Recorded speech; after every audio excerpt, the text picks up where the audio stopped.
Roy Moore, who has staunchly denied claims of UAL misconduct, has long been a popular figure in Alabama, and a divisive one.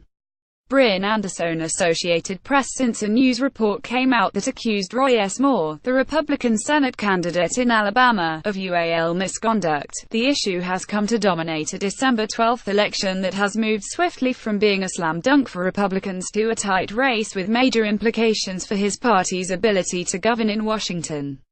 As Republican officials increasingly distance themselves from Mr. Moore, a former Chief Justice of the Alabama Supreme Court, they have explored the limited and unattractive range of options open to them in handling what has become a national political story. Mr. Moore has long been a popular figure in Alabama, and a divisive one, now more than ever, as our reporters learned in talking with residents in Gadsden, his hometown. Despite the controversy, he could still win the special election to fill the seat vacated early this year by Jeff Sessions, who became Attorney General. What are the charges? Last week, The Washington Post reported that 4 women said Mr. Moore had pursued them, usually romantically, when they were 18 or younger and he was in his 30s, and one of them said that he touched her usually when she was 14, below the age of consent. Mr. Moore, 70, remains defiant, trying to discredit the accusers while denying the most serious charges against him and insisting that the women are part of a conspiracy to stop him from putting God at the center of American politics. But he has not categorically denied that before he was married, he pursued teenage girls who were much younger than he was. On Monday, a woman accused Mr. Moore of usually assaulting her when she was 16. On Wednesday, 4 more women accused him of UAL misconduct or unwanted overtures. How have Republicans reacted? Republican responses to the allegations have evolved. Alabama party officials have staunchly defended Mr. Moore, while national party leaders said he should drop out of the race if the claims prove to be true.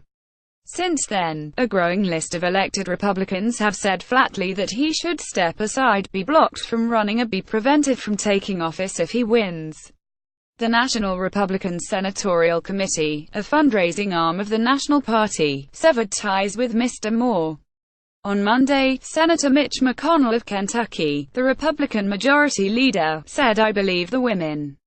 Mr. McConnell is a sharp-elbowed partisan who is already having trouble passing legislation with his 54-vote Republican majority, but he has, as Carl Hulse reported, shown little tolerance for UAL misconduct that he thinks reflects badly on Republicans of the Senate.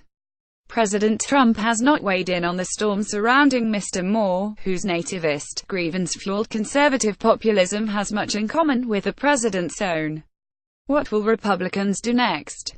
The state Republican Party has weighed whether to rescind Mr. Moore's nomination, but the ballots have been printed with his name on them, and some people have already cast their votes. If the nomination were taken away from him, any votes for Mr. Moore could be rendered null and void, even if he collected more than any other candidate. Mr. McConnell and others have floated the idea of a write-in candidacy for another Republican, possibly none other than Mr. Sessions, whose standing with the president has been shaky. For Republicans, the problem with the idea is that with Mr. Moore remaining an option on the ballot, a write-in candidate could split the conservative vote and hand the election to the Democratic candidate, Doug Jones.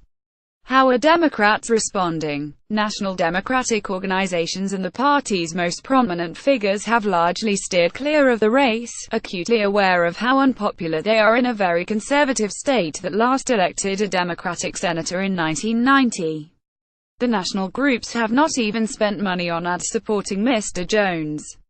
Since the allegations against Mr. Moore became public, Mr. Jones has said little about them, content to let the story unfold without his input. The Jones campaign released an ad making only indirect references to the charges, questioning Mr. Moore's decency. What is Moore's relationship to his party?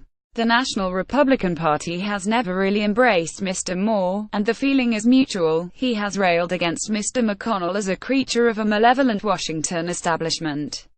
During the Republican primary, Mr. McConnell and Mr. Trump endorsed the incumbent, Senator Luther Strange, who lost to Mr. Moore.